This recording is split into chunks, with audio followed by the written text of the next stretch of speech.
जब चमकी मारवाड़ी तलवार हो गई सलामत खाके दिल के पार, दरबार छोड़ नंगे पांव भागे मुगल बादशाह शाहजहां। इतिहास में कई योद्धाओं के नाम प्रचलित है। उनमें से कई ऐसे भी थे जिन्हें मजबूरी में मुस्लिम शासकों की तरफ से लड़ाइयाँ लड़नी पड़ी। कुछ मजबूरी में गए थे तो कुछ अपनों से बदला लेने के लिए गए। कुछ गद्दार भी थे जिन्होंने विदेशियों के साथ लड़ते हुए अपनों का खून बहाया। मेवाड़ के शक्ति सिंह ने अकबर के दरबार में हाजिरी लगाई, लेकिन जब उनका जमीर जागा तो उन्होंने बड़े भाई महाराणा प्रताप के प्राणों की रक्षा की। इसी तरह नागौर के अमर सिंह राठौर का नाम भी लोकप्रिय है, जिसे राजस्थान में आज भी याद किया जाता है। अमर सिंह ने मुगल बादशाह शाहजहां के भरे दरबार में ऐसा कारनामा किया, खबर पूरे देश में पहुंची और उनके साहस को देखकर मुस्लिम शासक भी थर्रा गए थे। इस घटना के बारे में विस्तार से जानने से पहले अमर सिंह के बारे में बताना जरूरी है। वो राठौर राजवंश के राजा गद सिंह के प्रथम पुत्र थे।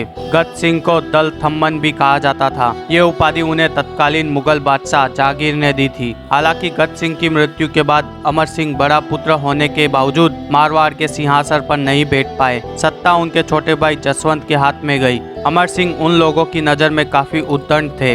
उन्हें मारवाड़ से निकाल दिया गया। वो मुगलों के पास गए। शाहजहां ने उन्हें नागौर की जागीर दी, लेकिन अमर सिंह स्वतंत्र विचारों वाले और स्वाभिमानी किस्म के व्यक्ति थे। मारवाड़ में भले ही वो राजा नहीं बन पाए, लेकिन वो राजा से भी ज्यादा लोकप्रिय थे। दक्षिण में उनके पिता ने जितने भी युद्ध लड़े थे, उसमें अमर सिंह ने अदम्य साहस और पराक्रम दिखाया था। फिर भी बाहर निकाले जाने पर उन्होंने आगरा के मुगल दरबार में शरण ली। उनके साथ राठौर राजवंश के कई अन्य लोग भी वहां आ गए थे। अमर सिंह की बहादुरी से प्रभावित होकर शाहजहां ने 3000 घोड़ों वाली सेना का कमांडर उन्हें बनाया। उन्हें मनसब और राव के टाइटल से भी नवाजा गया। नागौर एक स्वतंत्र जागीर था, जिसे शाहजहां की गद्दी से चलाया जाता था। अमर सिंह का बढ़ता कद कई दरबारियों को रास नहीं आया। वो उनसे जलने लगे। शाहजहां के दरबार में अन्य दरबारी उनसे जलने लगे और उनको ठिकाने लगाने का उपाय तराशने लगे। एक बार वो शिकार पर गए हुए थे और 2 सप्ताह तक नहीं लौटे। अमर सिंह इस दौरान शाहजहां के दरबार में भी गैर हाजिर थे।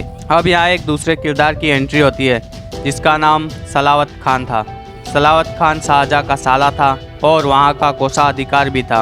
एक तरह से पूरे खजाने का इंचार्ज भी वही था। जब अमर सिंह वापस आए तो सलावत खान उन पर हुक्म चलाने लगे। उन्होंने दादागिरी दिखाते हुए उनसे पूछा, इतने दिन कहाँ गए थे अमर सिंह? दरबार में अनुपस्थित क्यों थे?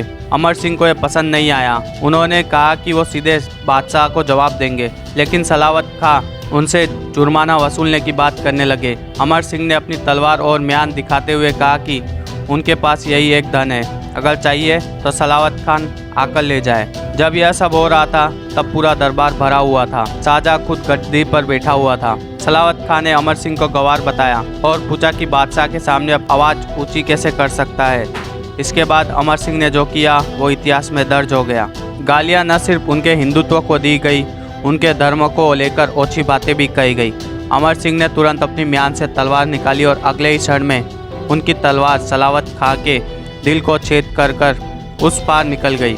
पूरे दरबार में हाहाकार मच गया।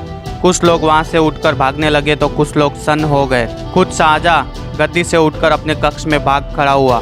मुगल सिपाहियों ने इसके बाद अमर सिंह को बंदी बनाने के लिए उन्हें घेर लिया। उन्हें एक पल के लिए ऐसा लगा कि अमर सिंह उस पर झपट रहे हैं, इसलिए वो वहाँ से नंगे पांव भाग खड़ा हुआ।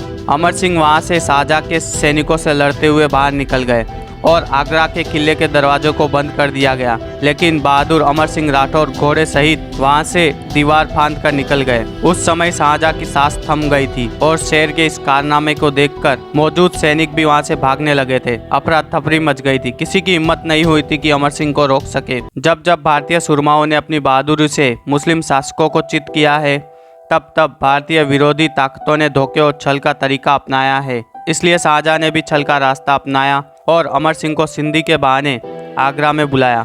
इसलिए शाहजहां ने अमर सिंह के साले को कहा कि वह उन्हें मना कर लाए। उन्हें कहे कि शाहजहां सिंधी के लिए शांति वार्ता करना चाहते हैं।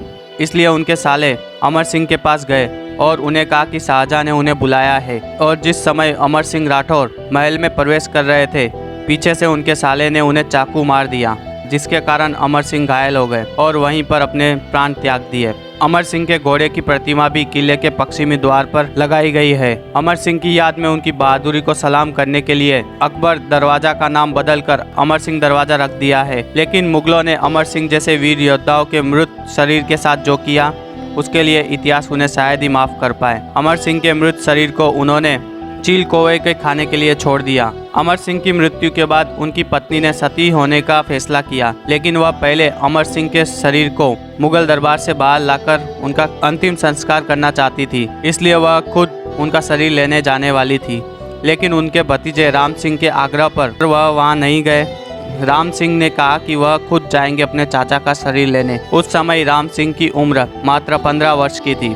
राम सिंह ने भी अपने चाचा की तरह ही बहादुरी का परिचय दिया और अमर सिंह का मृत शरीर लेकर आए। रोका, लेकिन वह रुके नहीं। हजारों मुगल सिपाहियों के बीच से अपने चाचा के पार्थिव शरीर को वे अंतिम संस्कार के लिए वापस ले आए। इतिहास में ऐसे योद्धा शायद ही कहीं गुम हो गए हो।